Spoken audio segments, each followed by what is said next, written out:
for all the Arthur Smith bashing that I can do, will do, and will do in the future, you know, listen, it's Christmas, right? So, I mean, Ghost of Christmas Past, Ghost of Christmas Present, Ghost of Christmas Future. I want to redo that, but every single ghost is just me yelling at Arthur Smith. Yeah. Arthur Smith when he's a coordinator of the Titans. Arthur Smith now as head coach of the Falcons. And in the future, Arthur Smith like offense coordinator from high school. Yeah. Stop it with the Commanders. No, never from high school. He's going to be like, you go there. Rivera out Smith. I love it. I would love it. Exactly. He's going to be a coordinator somewhere. He's going to be a coordinator like the Birmingham Stallions. Arthur Smith don't care about Christmas either. If he ain't giving Bijan Robinson the ball, you think he care about Christmas? Oh, no, absolutely not. He don't care about no Christmas. Stocking full of coal for Arthur Smith. Fantasy Football Happy Hour with Matthew Berry, served by Applebee's. Welcome to the Fantasy Football Happy Hour. I'm Connor Rogers alongside Matthew Berry, Jay Croucher. No coal on this desk, fellas, only for Arthur Smith. The man can't get through a show without being catching a stray. No, they're not that stray. They're not strays anymore. They're actually direct hits. They're direct hits. They're not strays. They're intended for stray. Is it's like you're aiming something else and then it goes on. No. These are all directed at Arthur Smith. We're going to go to the Combine, the three of us. That's I true. believe we're going to go to the Indianapolis Combine. It'll be interesting. Awkward. It'll be NFL Combine. It'll be interesting to see. We're going to go to the NFL Combine. And what happens at the Combine? This is a true story. What happens at the Combine? I was thinking about this the other day.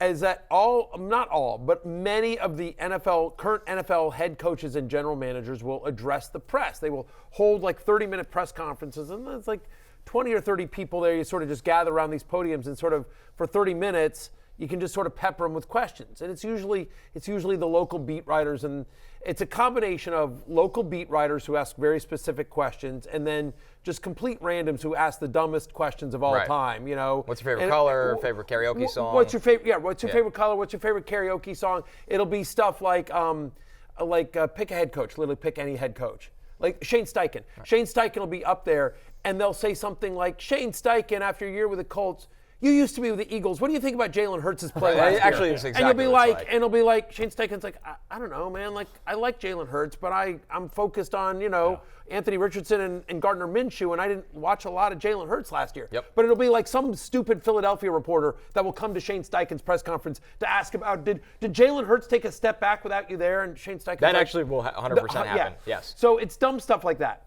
So anyway, and every once in a while, somebody like me, or there's a couple other guys that'll do the too, that we sort of sneak in a fantasy question without asking a specific fantasy question. We'll just sort of pipe in with with Shane Steichen, like, hey, did you see enough from Alec Pierce that you feel like you've got to, what do you think about Josh Downs? Can he be a true number 2, or are you looking to improve that position in the draft? Something like that that's really kind of it's a fantasy question disguised as an NFL question.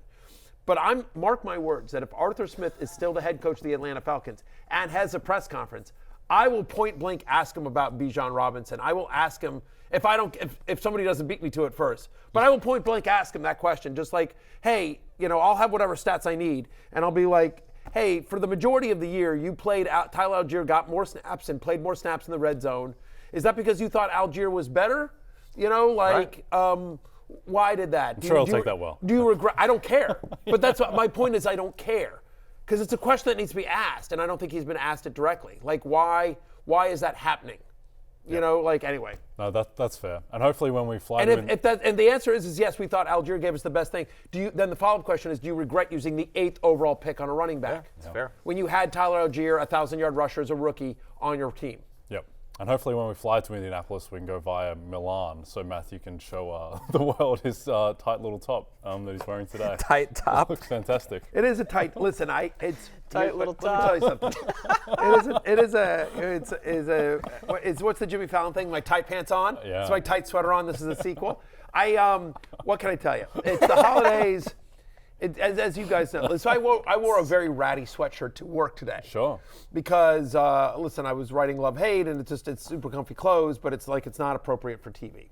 It just looks crappy, right? It looks like what an old man wears while he's writing late at night. And so, because I assume there'll be something nice for me waiting for me in my dressing room. And so I got here, and this is what was waiting for me. This very, very. It's nice. No denying it's nice. It's very nice. It's just size are too small. Yeah.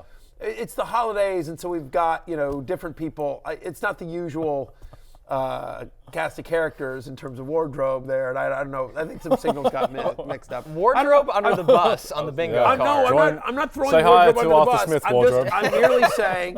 You're going to become good friends. You're asking me why am I wearing a shirt that's way too tight for me, and the answer is because this is what was in my dressing room, and by the time it was too late to change to anything different, and just some signals got mixed up. I'm just saying, like, the wardrobe people do here a great job. I love them. fantastic. They are amazing.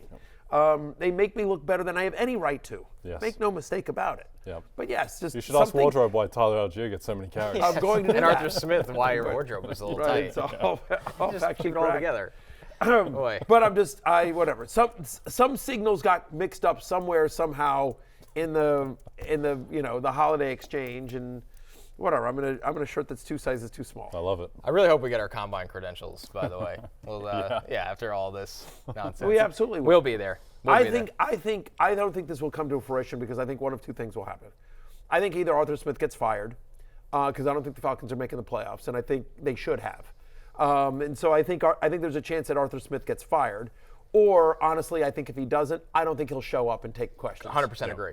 Yep. He won't go to the combine. So there are definitely some coaches that clearly avoid the combine and that will easily just like some select few local media will get invited to have like that happened with Rivera for a number of years.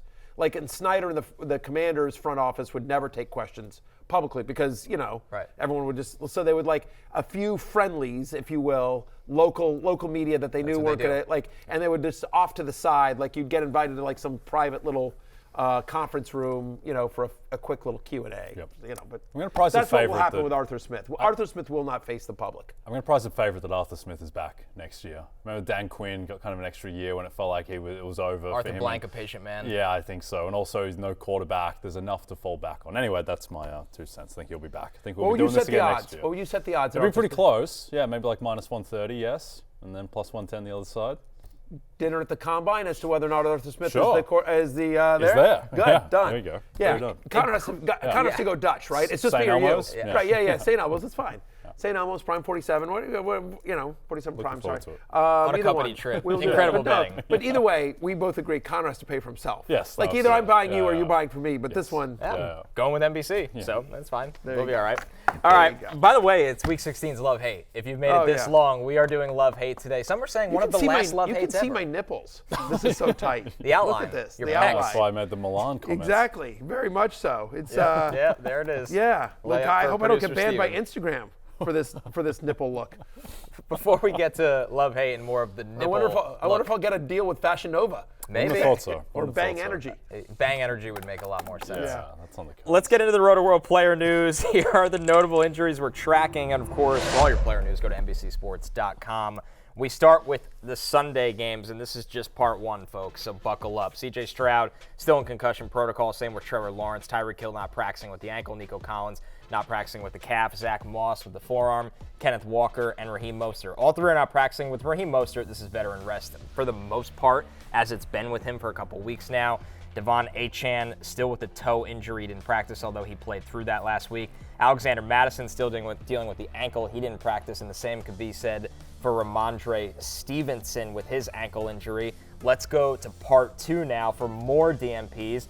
Brian Robinson still not practicing with that hamstring injury. Jaden Reed and Christian Watson, the notable Packers wide receivers, not practicing either. Watson, it's been a hamstring now for a couple weeks here.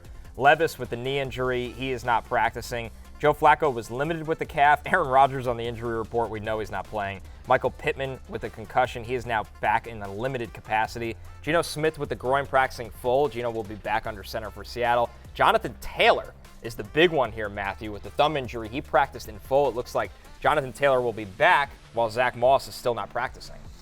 Yeah, which is great news as well. You would like Jonathan Taylor back against the Falcons in a game that he needs to win, that the Colts need to win to keep their playoff hopes continuing. And so this is great news as well, especially, by the way, again, you never want to root for injury, but I think that if I was a Jonathan Taylor manager, I would feel good about the fact that Zack Moss feels unlikely to play, and that now Taylor's only competition in his first game back for touches is Trey Sermon or Tyson Goodwin, right? We decided it was Goodson, Tyson Goodson. Tyler Goodson. Tyler It's Goodson. Yeah, It's day 3 of Goodson Watch. Yeah. I don't know why I can't get that guy's name right. I apologize to I hope he Mr. has 3 Goodson. touchdowns. To Mr. Goodson. I hope he does There's too. a chance he won't Looked be great active. against Pittsburgh. Yes, he did. Yeah. Anyway, but anyway, it feels like Jonathan Taylor is due. Back at practice already, should get a big workload. against The Falcons. only thing with Taylor is that, so when he spoke to the press just about half an hour ago, he had like a giant T-shirt wrapped around his hand and thumb, so like a giant kind of oven mitt situation. Look, I'm sure he'll be probably okay, but that is just one thing to monitor. Even though he is full practice, he says he needs to see how it responds during practice. So Yeah, expect that's he's probably gonna play. just so people don't want to shake his hand. Yeah. He's probably a germaphobe. Yeah, That's okay. probably what Yeah, that that's is. probably Good idea. Yeah. By the way, as we were recording, it's come in a couple of reports that today will dictate if Taylor plays. Okay. His practice today, how he feels with the thumb. So tomorrow we'll have a big update on Jonathan Taylor. Yeah, so you know what? Ignore what I just said. Well, we'll see tomorrow on tomorrow's Fantasy Football Happy Hour. I like the Zach Taylor reference, though. That's if you handcuffed them. Yes. If you have both of them, you Yeah, just you got a say, Bengals I'm going to play head Zach Head Taylor. coach Zach Taylor. Right. Yeah. There we go. All right. How about Saturday's injuries that we're tracking? Obviously, these are a little bit more pressing. Keenan Allen with the heel injury, he's still not practicing. We know Jamar Chase is not going to play with that separated shoulder. He didn't practice. James Cook They didn't keep practice. holding out hope, though. I mean, I don't think he's playing either, but It's they won't. gamesmanship. Yeah, they're Yeah, just it's nonsense. yeah. James Cook, he had an illness, but the good news is, while he didn't practice yesterday, he is practicing today. So Right. more on James Cook during Love-Hate. Kenny Pickett and Dalton Kincaid both practiced in a limited capacity, while Jake Browning, Najee Harris, and Pat Freiermuth all practiced in full. Back to Chase here, Matthew. This is one of those situations where it doesn't sound like he's playing this week, but it could extend further. Yeah, certainly. I mean, it looked like a serious injury, and so I mean, I guess we'll see. The poor Bengals. By the way, if they can win this game without Joe Burrow and Jamar Chase, I mean, like hats off to, Zach Taylor. I think has coached his ass off this year. I really do. Yeah. Especially, I mean, they started slow, and that's on him as well. But the fact of the matter is that he's rallied this team and got them. I think he's done a great job of coaching up Browning and putting that offense in a place where he can execute it and not asking to do too much. Their defense is hung tough enough. So I think Zach Taylor's done a really nice job. I like them to beat the Steelers this week. I do think they can do that. I think that's going to be a close one. And I do think, because this is how fantasy works, that after a year of me just completely bagging on Najee Harris, There he goes right? off. Now he's playing for Jay's team against me in the final. I in got our to start him as well. semifinals. There's no one else. Yeah, of course. He's got him 3 touchdowns. Yeah, I'm he's ready he's for going to it. have a monster game against me Yeah, because against that's the how. Bengals run defense, and Yes. DJ Reader. I love it. Come on, Najee. Yeah. Stick the knife into Matthew and his tight top. Come on. Exactly. Just get wrapped up with all the fibers and the threads here. There's not many of Exactly. Right. He could twist it in there. Exactly. All You right. might not be able to penetrate with a knife. It's so tight. No, This is so it's tight. armor. True. It is kind of It's like literally Teflon. armor. It is a little bit. It is a little bit.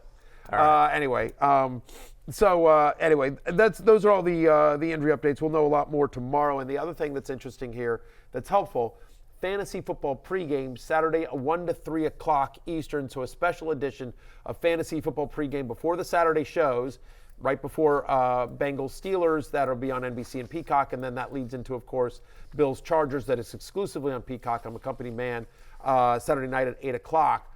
And so we'll be here Saturday, and we'll be able to get you up to speed, up to date with the Saturday games, all the Sunday games right there on Saturday from 1 to 3 right here on Fantasy Football Pregame. Use the hashtag FFPregame to get your question answered. Turn on Peacock at 1 p.m. and you don't have to change anything. You don't have to change it. It's a Just beautiful sit there. thing until you go to Just- bed. yeah, at 1 a.m. exactly. 12 hours of Exactly. Peacock. 12 hours of Peacock. And if you need me to send over an intern or like Penn State Blake just to bring you drinks, I will. I will do that. Just let us know. Just tweet at us. Tell us your address. I'll send Blake over there. Okay. He'll get you what you need. Interesting. That's thing the to most say. respect he's ever given Penn State Blake, distinguishing him from an intern. Yes. Yeah. Yeah. Good for Like, you, he didn't Blake. fall in the same Rising bucket. up That's a in the big world. step for Blake, Yeah, wherever Blake's- he is. Blake's not getting credit for this. Blake's not here today. Yeah. Don't No, know where he is. no. He's had enough course. once again. He's He doesn't probably make it to already- Thursdays. yeah, right. All right, love-hate running backs, and that brings us back to James Cook, who headlines the love list. James Cook drinks free today, and we'll get to more of that in a second after these sweet James Cook highlights here, Matthew.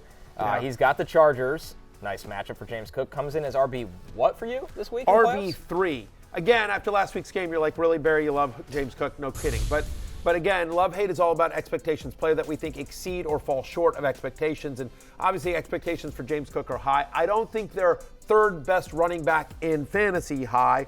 But the truth is that since Joe Brady took over as their coordinator in Week 11, he has been the third best running back in fantasy, averaging over 24 points per game. He's basically averaging 21 touches a game. He's got a 15% target share in that stretch. And by the way, you mentioned the Chargers. Over the last month, the Bolts allow the 6th most fantasy points to opposing running backs in terms of fantasy. So James Cook, who missed practice yesterday because he was sick, drinks Emergency for free, or whatever flu drink you would like to do. By the way, Emergency, not a sponsor of the show, but Not yet. your logo here could be. Pretty good idea. Yeah, just something to think about there for the good folks over there.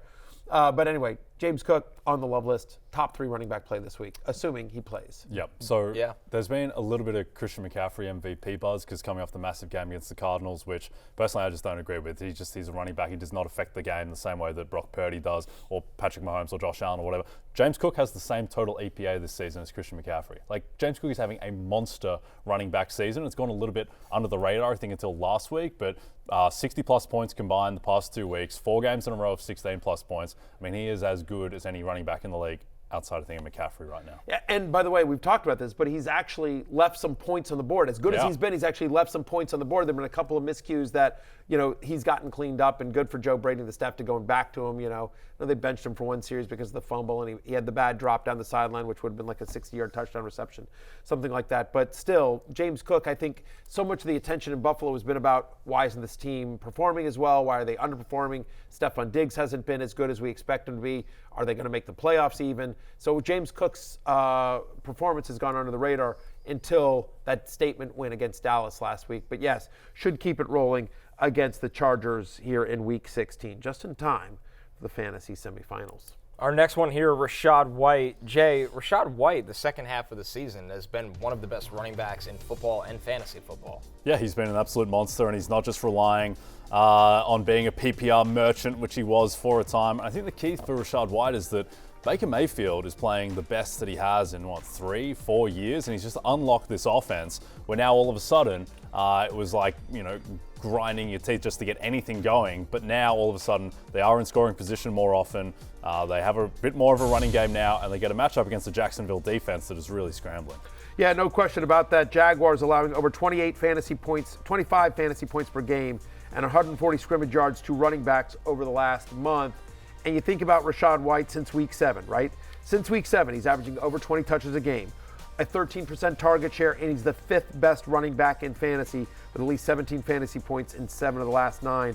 He comes in at running back 5 for me this week. You see it there on your screen, just kind of the consistent production that Rachaad White has given you week in and week out. Our next one here, our last running back that makes your top 10, Matthew, Breece Hall. It's been a tough go of it for Breece Hall in the Jets offense recently, but the fact is, as we've said all week, the matchup with Commanders gives you hope. It doesn't give me hope, it gives me joy if I have Breece Hall. Like, again, nothing spells Christmas like the Commanders' defense. They give it away just like Santa. They've allowed at least 100 yards from scrimmage to a running back in 5 straight games. My Commanders have. Every running back, literally every running back, to see at least 12 touches during that span has scored at least 1 touchdown. And that stretch, they allow 31 fantasy points per game to opposing running backs. They're bad. They have tuned out Ron Rivera. They have made their reservations for Aruba. They're just killing time. They're just punching the clock. I don't blame them. They want to get out of the season. We all do, right? And I got to be honest with you. If you look at their upcoming schedule, right? They play San Francisco next week, the Commanders, and then they play the Cowboys. And it looks like the Cowboys are going to need that game potentially for seeding, especially with the Eagles keep losing. Like, there's a chance that Week 18 game comes down to who wins the NFC East. And the Cowboys will need to win that game to potentially win the NFC East. So here's your chance, Washington, to lose this game and lock in a top 5 overall pick in the NFL draft, possibly even 3 or 4. Like, they've got a real shot here. This is the only game that the Commanders really, truly have a chance at winning. So you guys know what to do. Hey, Breece Hall, may I introduce you to this lane? Oh, no, would you like that lane? That lane is good, too.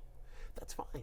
Just, you know what? Like, just, you ever seen the it's like a GIF, I don't know what you would call it, the GIF of the security guard, the old fat security guard who's just doing, this, come in, like, not even We already not even saw trying. this. The Eagles ushered him into the end zone. So Oh, yeah, more exactly. Of that. That's what we're looking for. That's what we're looking for, Washington. You understand the assignment. We're not trying to win any of this. We don't need this game.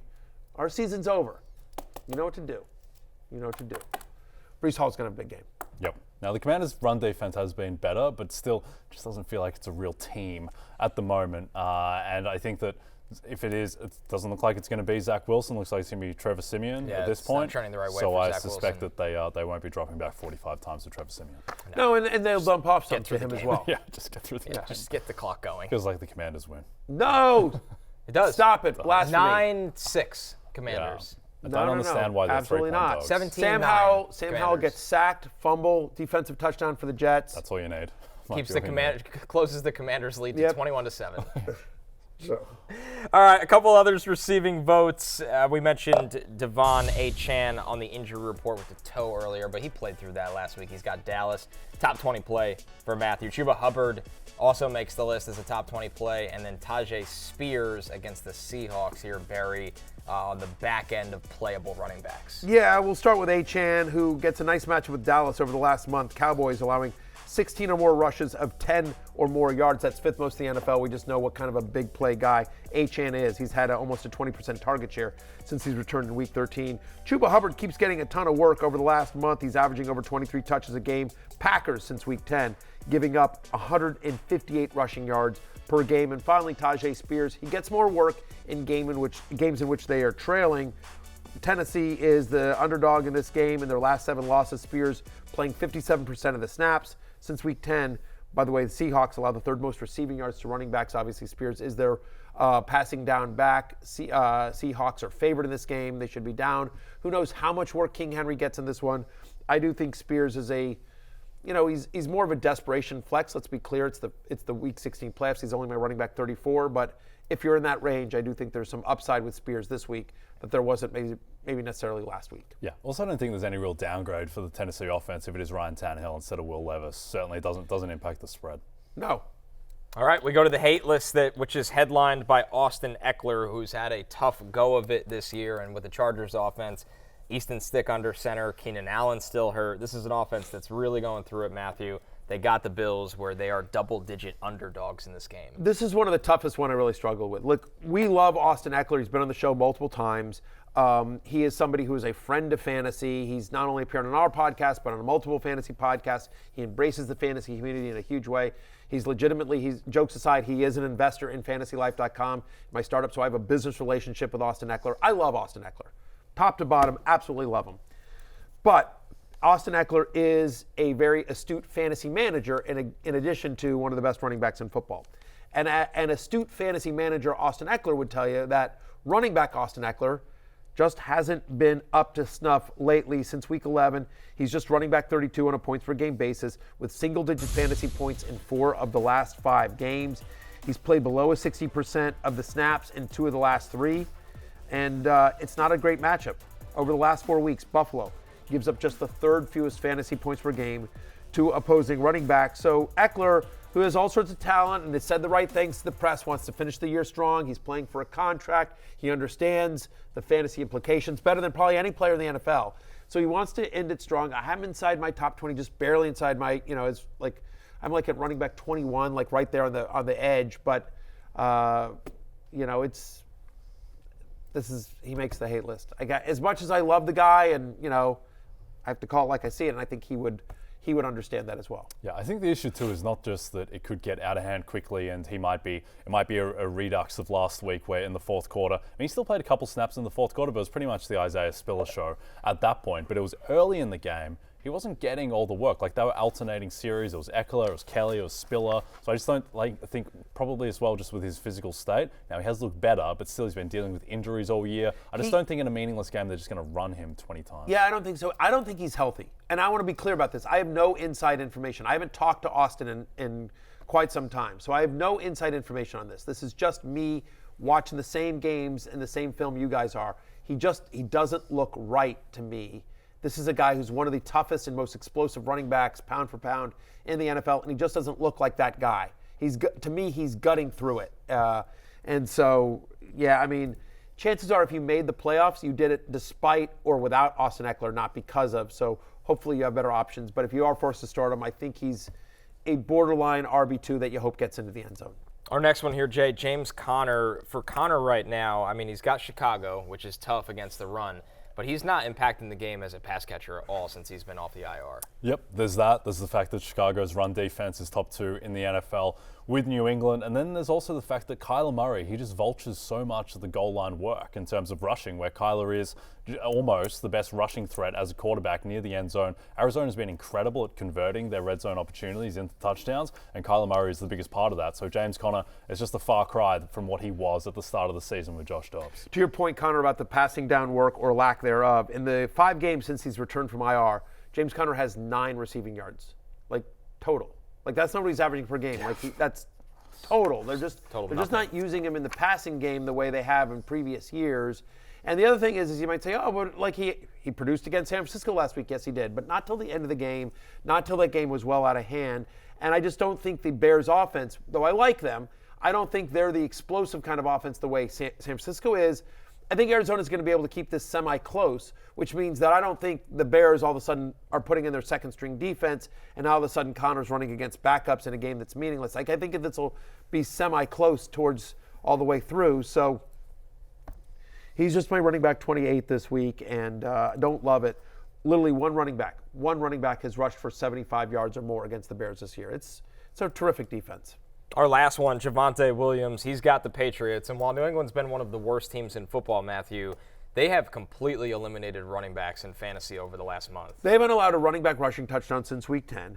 No running back since in the last 4 weeks has rushed for more than 46 yards. Like not a high bar to clear, and yet still no running back has rushed for more than 46 yards against the Patriots. They actually allow over the last month 2.6 yards per carry to opposing running backs. That's best in the NFL. And then you're like, okay, yeah, but Clyde Edwards-Helaire had a good game against them. Yes. He got a broken, there was a dump-off pass for 48 yards. It was kind of a busted coverage. And then he caught, like on a scramble play that was, where Mahomes extended the play in the red zone like he does brilliantly. Found him in the back of the end zone for a jump ball where Edwards-Helaire was probably like the 4th option on that play. It was just, in other words, it was like 2 fluky plays that sort of made CEH's day last week against the Patriots. And otherwise, they've been really, really good defensively. I have Javonte Williams because you still see a little bit of Samaje Perine and Jaleel McLaughlin in this one as well. He's running back 30 for me this week. Yep. The other issue there is it's not just that the Patriots have an amazing run defense, it's that their pass defense isn't very good either. So that's how you attack New England, and it's that combination just makes it so difficult for teams to actually run with success against the Patriots. Find another way to celebrate the holiday season by being a part of Premier League festive fixtures. Beginning on Thursday, December 21st, we'll have 29 matches over 13 days on NBC, USA, and Peacock. So check out all the thrilling moments from creative set pieces to scorching shots and amazing saves. It's the gift that keeps on giving. We're taking our first smiley they are. They're very smiley. Very happy bunch. Bunch of good-looking teeth right there. More love, hate after our first break, right after this. You have the most touchdown receptions for a rookie receiver in the 64-year history of the club. I mean, that's huge, for the club. I didn't really, not necessarily, come just to break rookie records. There's a lot more on the table for me. And I'll eventually keep, clearing milestones as I go along. Love, hate, pass catchers. That was Rashee Rice. Rashee Rice tops the love list for pass catchers here, Matthew, and sneaks in as a top 10 wide receiver for you against the Raiders this weekend. Yeah, look, Rashee Rice over the last 4 weeks has been the 5th best wide receiver in fantasy, 30% target share in that stretch. He's had at least 7 receptions in all 4 games. It turns out that if you play with Patrick Mahomes and will actually catch the ball, good things can happen. What's nice is it feels like they finally have confidence in Rashee Rice to run all the routes. That his route tree is expanded enough that they can put him out there. 95% route participation in Week 15. I expect that continued against the Raiders this week. He's my wide receiver 8 in Week 16. It's just felt for a while now if the ball isn't going to Kelsey, Rice, or Pacheco when he's healthy, just bad things happen in Kansas City, and now we're finally seeing that streamlined, particularly to Kelsey and Rice. Did you see? It made the round of the internets, and I know you're very popular. You love going on the on the internets and the interwebs, like looking at what the hip kids where's do. this going? Did you see Taylor Swift? I'm not sure if you're aware of this, but she's dating Travis Kelce, who plays for the Chiefs. So she attends a lot of the games, and there was a play where Travis Kelce just, it didn't go the Chiefs' way. Yeah. And they cut to Taylor Swift, and she said a word. She little said, F-bomb? huh? A little F-bomb from Taylor? Yeah. I'm not good at reading lips. Can you tell me what she said there? No, I can't tell you what it was, but I have an inclination that it's not a nice word, Matthew, and not really in tune with what she normally sings Any about. ideas? No, I'm 14 years old. I don't say curse words. Oh, got it. Interesting. Yeah. Interesting. Was Well, she it's mad just- at the refs, or was she what was she mad at directly? I don't know. I didn't watch that. Again, I have filters on my social media so that any bad words get filtered out. So that's what I was asking you guys if you could tell me what she said. I like that look from Taylor.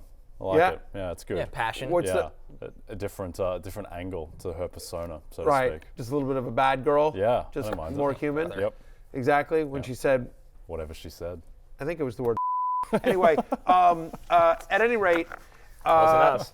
so Poor producer what I would Steven, say is that I feel like that's what Patrick Mahomes says when anyone goes to. It was a long way of saying that. I feel like if he doesn't throw to Rashee Rice or Travis Kelce, I feel like that's what he says in his mind when he sees the ball bounce off of like MVS's hands, or Kadarius Toney's king. hand, He seems like a man at the end of his tether, Patrick. Yes. And I think that's probably why he, after the Bills game, Imploded. kind of lost his mind. Completely I don't think that was imploded. about the offsides. I think that was about MVS against Philadelphia and Kadarius and Sky Moore against Detroit. I think it's all bubbling up for Patrick. I feel bad for him. Kadarius did it again against the Patriots, by the know. way. Just At some point, he's just not going to be there anymore, surely. or Yeah, anywhere. I think at some point is potentially this week, but maybe this offseason. I don't know. Patrick's saying all the right things in the As he does. post-game presser, but anyway, start Rashee Rice this week, by the way. It'll be interesting to see if I get any pushback on, look, all I'm doing is quoting America's Sweetheart. Yeah. That's all I'm doing. Most famous person in the world. Allegedly, she said that.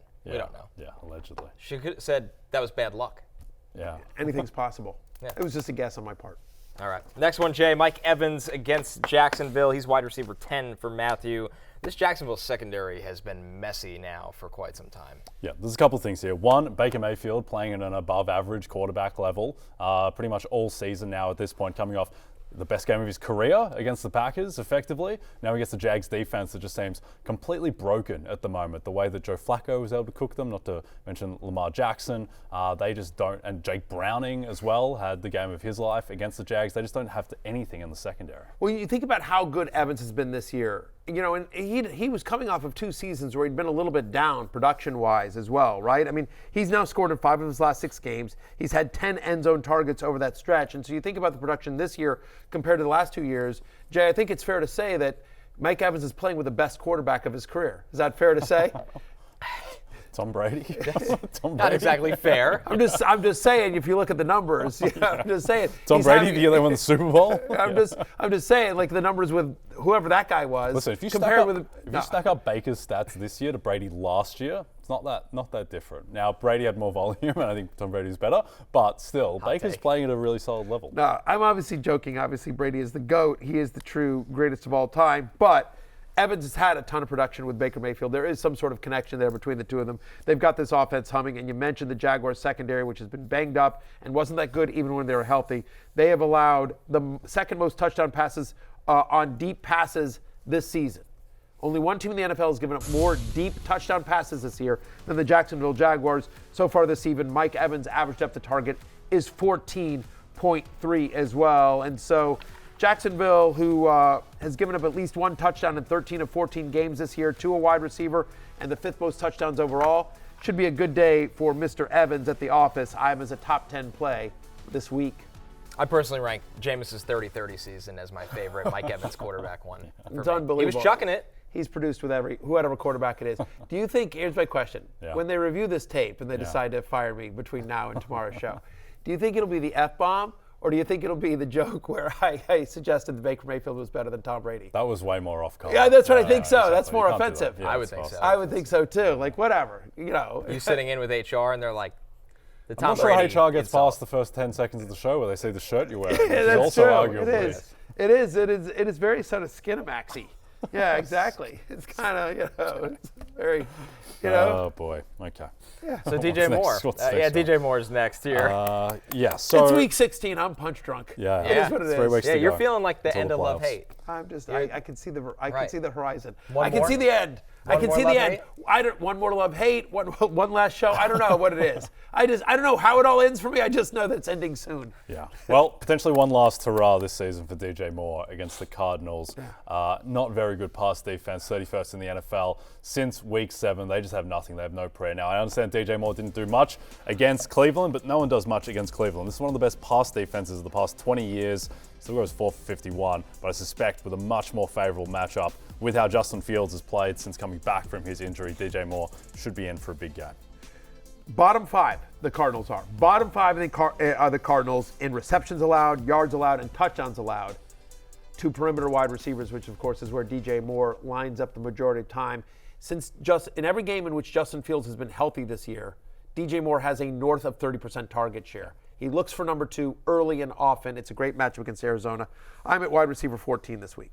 Nobody happier, fellas, than David Njoku that Joe Flacco is officially sticking around. Matthew, I mean, the numbers for Njoku with Flacco are just absurd, not to mention the matchup with Houston is beauty. Yeah, it really is. Houston's bottom 5 in terms of most receptions and yards allowed to opposing tight ends. And you think about the 3 starts that Joe Flacco has made, and suddenly David Njoku is an elite tight end. 28 targets in those 3 starts for David Njoku. He's averaging over 19 fantasy points per game. He's got 3 touchdowns in those 3 games. He was so clutch down the stretch against Chicago as Cleveland came back to win that game. And so I'm as a top 4 play this week, and he's right up there. He's just great matchup, ton of looks, talented player. Give me David Njoku in the fantasy semifinals. Really strong matchup. Houston, since week 7, they've been elite against the run, number 3 run defense in the NFL by EPA per play, but they've been terrible against the pass. They're a bottom 10 pass defense. And also I think the key with Flacco is that there's just not a ton of quarterbacks who can just drop back 44 times and throw. And I think for all his flaws, for the interceptions, they've shown that they will let him drop back and fling it, and that's what he's been doing. So there's just been a ton of passing volume, and Njoku really is the biggest beneficiary. It seems like they have the strongest connection. By the way, it is insane that the Browns are 9-5. It's not just that they're on their 4th quarterback; they're missing half their team. They've lost all their tackles. Yeah. Their defense is super banged up. Kevin Stefanski's starting to get some buzz for Coach of the Year. I think that's warranted. He should be in that discussion. So I was just gonna say, I feel like he's not gonna win just because the Browns aren't a sexy team. Stefanski's won this award before. He's not like a media darling, but if you look at the resume, he's right there. This team has no business being 9-5. Also, it's not like they've beaten up on a pretty bad schedule. Kevin Stefanski had PJ Walker and beat the Niners. Right. He's beaten a ton of good teams. He went into Baltimore and won that game with Deshaun Watson having a fractured shoulder and a high ankle sprain in the second half, going 14 for 14. They have some quality wins, and they just seem to gut these games out. They make the right decisions. He's aggressive on 4th down, great play designer. He's done a fantastic job. He's doing it with a quarterback that literally was on his couch a month ago, and a lot of people want to mention he's done it with 4 different quarterbacks, as you mentioned. He loses his starting quarterback. The offensive line's been beat up. The defense has been beat up. Oh, by the way, Nick Chubb has been out this entire year for the most part. That's his best player. Yep. I mean, that's the best. We forget about that because it was in week 2 so long ago, whatever, exactly. But Nick Chubb is just a massive part of any offense. He's one of the best running backs, pure running backs in football, if not the best. And so to lose even a player of that caliber, let alone your starting quarterback, and they don't really have. I mean, he's done a terrific job. There's no question about it. Yep. And there's a chance they're favorites in this game because CJ Stroud is out. That's trending towards 3. Then they play in primetime Thursday night next week. Jets. They'll be the favored. New York Jets. Yeah. It's going to be Simeon or Wilson, whoever's left. The Browns will be 6 to potentially even 7-point favorites in that game. If they win those 2 to go 11-5 and clinch the playoffs, it's an amazing season they're having in Cleveland. Unbelievable. And that's why David Njoku comes in as tight end 4, but right behind him is Trey McBride at tight end 5 here, Jay. We thought Hollywood Brown would be the big beneficiary of Kyler Murray's return. It's been Trey McBride. It has been, and he showed that he was able to produce even against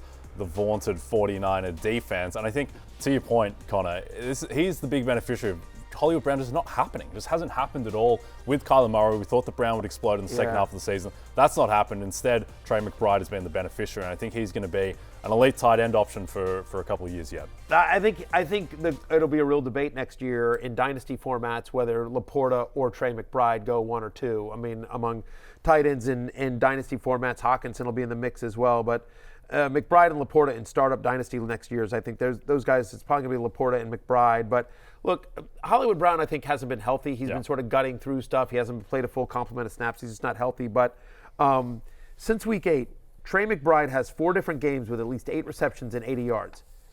Kelsey and Hawkinson this entire year have 4 such games combined. Think about that.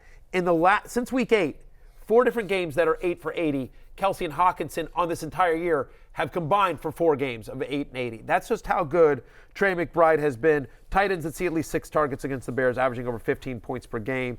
Since Kyler Murray returned, Trey McBride is the number 1 tight end in fantasy football. He's my tight end 5 this week. Couple others receiving votes. Calvin Ridley, Jordan Addison coming off a monster week. Curtis Samuel, Tyler Boyd, Darren Waller, and Pat Freiermuth, who is now looking healthy, fortunately. Barry, who jumps out on this list for you? Well, let's talk about Calvin Ridley because that should have a little bit of an asterisk. I'm assuming that Trevor Lawrence is going to clear the concussion protocol and be active for this game against the Buccaneers. If he were out, I certainly would feel less good about the Jaguars' passing attack. But with Zay Jones banged up and no Christian Kirk, Calvin Ridley now has a 27.5% target share in the last 2 games. Buccaneers have allowed the 2nd most yards and 4th most fantasy points to opposing wide receivers. I'm at wide receiver 24. Jordan Addison, look, I know the touchdowns last week were a little fluky, but over the last 4 weeks, Lions bottom 10 in terms of most fantasy points allowed to opposing wide receivers. Nick Mullins has a little bit of effort. I'm going to throw it wherever to his game. The one place you can attack the Jets is the slot. We've talked about this because Reed and Gardner are so good on the perimeter. So Curtis Samuel, who's had a nice kind of run here, 26% target share of the past 3 weeks. He comes in at wide receiver 36 for me. Tyler Boyd, we've talked about this, by the way, during the commercial break. It's official. Jamar Chase officially not going to play on Sunday for the Bengals. Zach Taylor announcing he has been ruled out. So Tyler Boyd gets more opportunity with Chase out. There's a 27% target share that's up for grabs. And the Pittsburgh Steelers, to the slot this year, allow the 5th most yards. Obviously, Boyd plays the majority of his snaps out of the slot. Freiermuth, we've talked about this. Like, the Bengals are bad against tight ends. And so even though it's going to be Mason Rudolph under center, that's another thing that came in during the break. Kenny Pickett officially ruled out, so it will be Mason Rudolph under center for Pittsburgh on Saturday, right here on NBC and Peacock. Tune in for that. Browning, Rudolph. It doesn't get better than that for December football. But listen, you're a degenerate. You're going to have fantasy playoffs and betting on the line. You're watching anyway. Let's be clear. 34% target share when these teams played in week number 12. He went 9 for 120 against the Bengals. And Darren Waller should have a really nice matchup against the Eagles. Tight ends that have seen at least 6 targets against Philly are averaging over 16 fantasy points per game. We move to the hate list here, Jay, headlined by Terry McLaurin, who's got a trip to MetLife on Christmas Eve against either Sauce Gardner or DJ Reed. We saw Reed struggle against Waddle last week, but the bottom line is the Jets' perimeter corners have shut down a lot of wide receivers this year. Yeah, it seems like TJ Reed was unwell during the week as well. And look, Terry McLaurin got right against the Rams. A lot of that was garbage time, though. And I just think that against those 2 boundary corners, probably the best combo of boundary corners in the NFL in Reed and Sauce, it's going to be tough sledding for Terry. Garbage time with Jacoby Brissett because in the last 4 games with Sam Howell under center, he's averaging 6.4 fantasy points per game. I don't want to risk it in the fantasy playoffs. He's my wide receiver 34. We talked a lot about the Bengals Steelers game. Diontae Johnson also makes the hate list, Connor. He's my wide receiver 35. Look, Mason Rudolph, kind of have to say it there as well. I also think touchdown regression. The fantasy production from him has come from the touchdown. He's had 6 straight games with 4 or fewer receptions.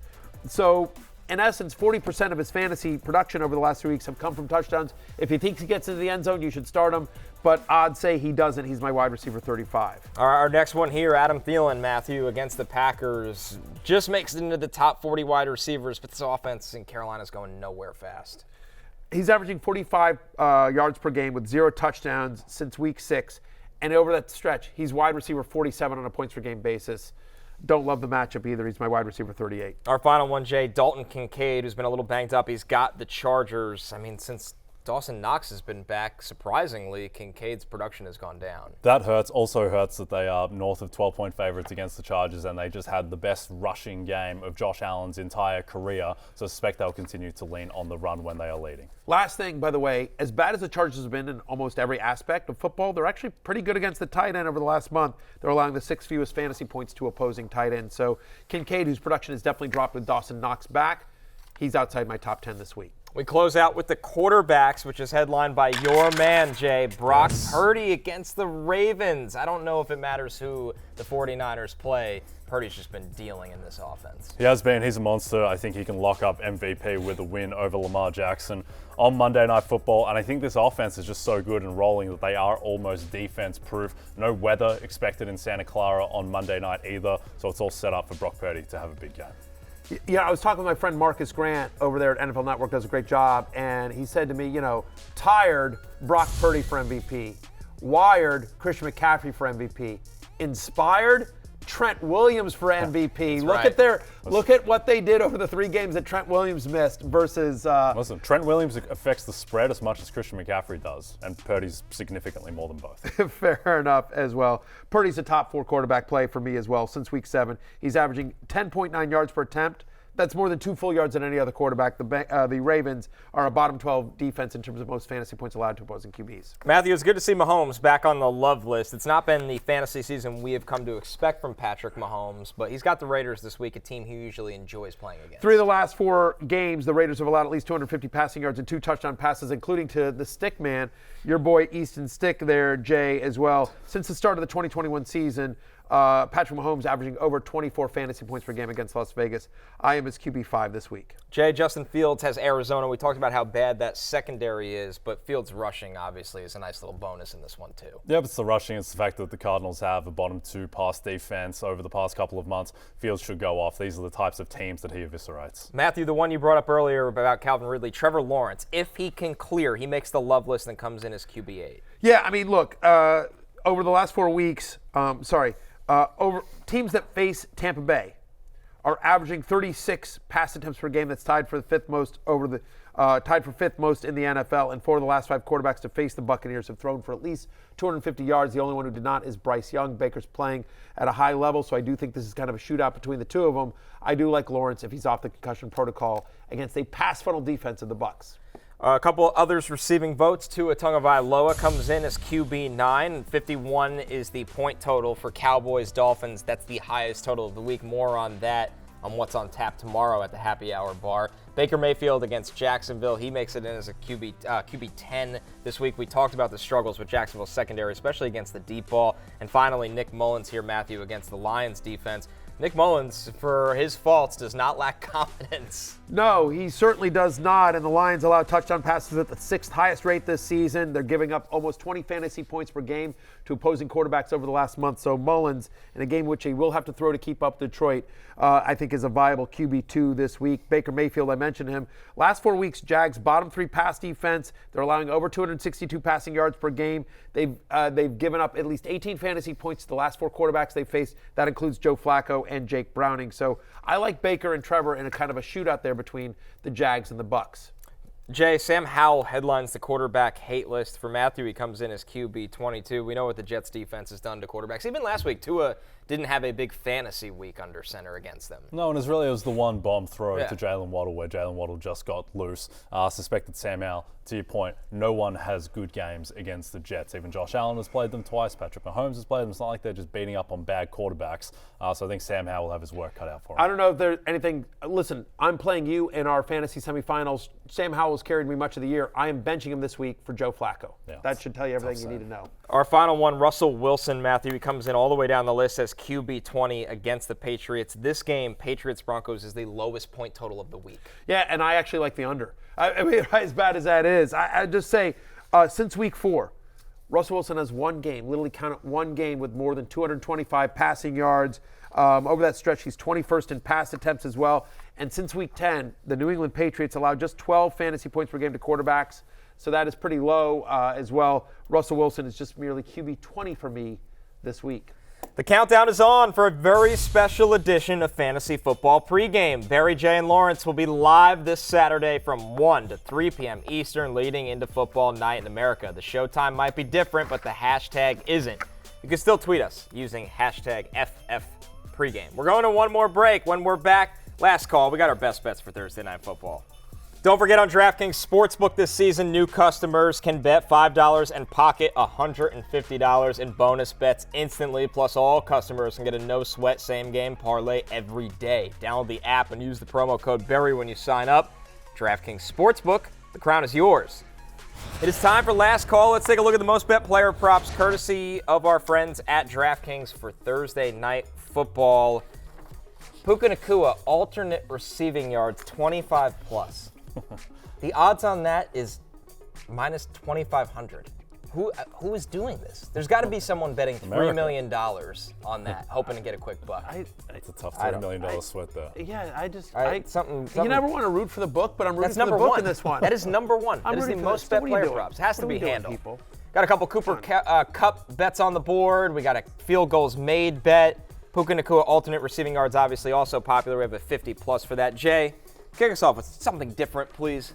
Firstly, good job kind of not saying No, Lucas Havrassik's name if that is his Havrasik, name. hard pass. Yeah, no, I like it. I'm not going Rams-centric. I'm going with Chris Olave to have 120 plus receiving yards at plus 750. Woohoo, a bomb. Yeah, no, a little bomb. I just don't think Chris Olave should ever be that price in a dome in a game where they are underdogs expecting to need to throw against the Rams pass defense that is worse than their rushing defense. Olave, before the Carolina game, had 119, 114, and 94, 3 games in a row. So he's right there on the knocking on the door. I think he can have a big game tonight. So it's 120. Yeah, 120 plus receiving yards, plus 750. Plus 750. I'm also going with Olave. I really like that as well. I'm going over. His longest reception is 22.5. He's hit that number in 3 of the last 4 games, by the way. And no team in the NFL has allowed more receptions on deep passes this year than the Los Angeles Rams. So to your point, I think they're going to be throwing a lot to Chris Olave. I think he gets at least one long, deep one. So give me the over on 22.5 as Chris Olave's longest reception tonight for my best bet. I'm going to take Cooper Kupp over 73.5 receiving yards. Now, the Saints, they are good at outside corner. The good news for Kupp, he's played over 50% of his receiving snaps in the slot. So they're going to attack the Saints defense where they're a little bit vulnerable. Kupp is a great player. He's had a massive last 2 weeks going over 100 yards. You're really not supposed to get him at 73.5, but they're respecting the Saints defense. McVay will game plan around that. 100%, I will. With our last remaining seconds here, I just have a very important question to you guys. Should I start an OnlyFans? What do you think? What's the audience there, I don't know. Matthew? I'm just asking. Fantasy advice. Fantasy advice. With some spice. Some fantasy advice with some Tight spice. fantasy advice. Fantasy advice. Hey, it's closing time. You don't have to go home, but you can't stay here. We got football tonight. Good luck in the playoffs for Jay and Connor. I'm Matthew. Peace out. Hey, it's Matthew Berry from NBCSports.com and Rotoworld.com. And I want to thank you so much for watching whatever it is you just watched. Or if nothing else, being too lazy to click out of the autoplay after this video started, after whatever it is you actually wanted to watch finished. But now that you're here, I'd like to take a moment here to ask you respectfully now, okay? I'm asking you respectfully to subscribe to the NFL on NBC YouTube channel. You'll get the latest Rotoworld fantasy news headlines, all sorts of great shows, including my own Fantasy Football Happy Hour. So go subscribe now. Again, I'm asking respectfully.